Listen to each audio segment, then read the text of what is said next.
भैया का बात करता रे? ऊ कॉलेज के दोस्त बाटे। स्पीकर ऑन कर। ऊ कॉलेज के दोस्त बाटे। स्पीकर ऑन कर।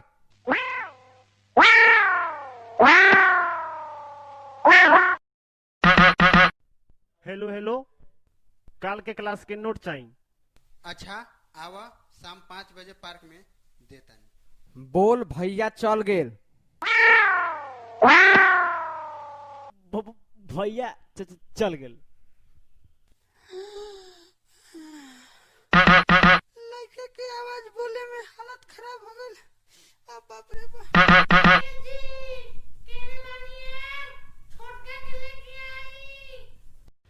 अरे तू तो मोबाइल में पूरा बिगड़ गल बारे। समझ ले, जल्दी जो छोटका के खोज के लिया। तोरा से हम बाद में बात करम। समझ ले जो।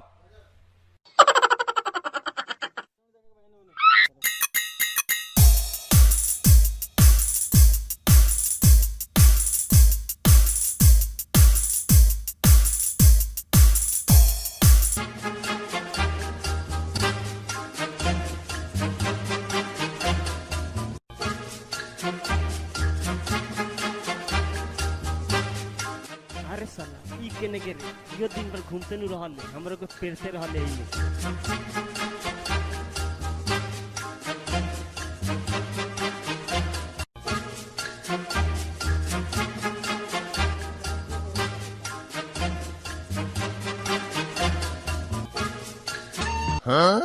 अरे साला ई का करता रे?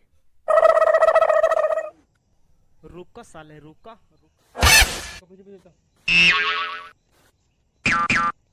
राइट से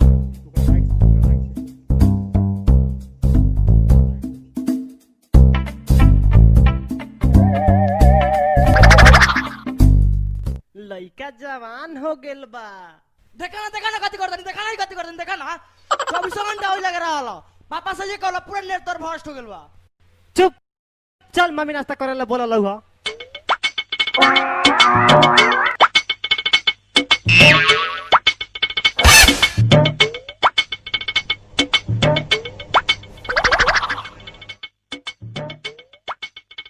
ली है खाई।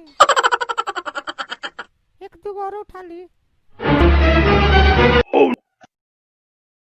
दो चार गो आरो हाथ पता उठा लो, 4-5 गो, ताकि मोहल्ला में लड़की छेड़े में ठीक रही। समझ लो।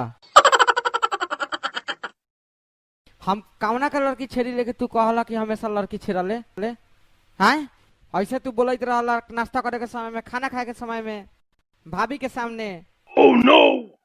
तू कहत रहे कि हमरा के बोली ले, हम तोरा के काय बोली ले? यही से तोरा नाम पे इतना लड़के हड़ताल करे बा हैं? राजेश के कहा नाम तू भूल गले? कथी कहनी राजेश के साथ? ओकर बस में नारा खुला रहे, खींच के भागनी। कथी कहनी राजेश के साथ? Oh no.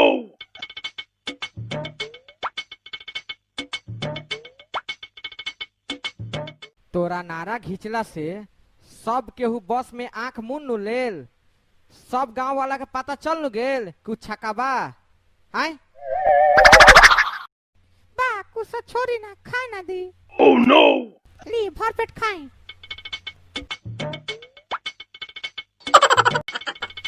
खा भर पेट खा, पेट होके चाहे ना होके।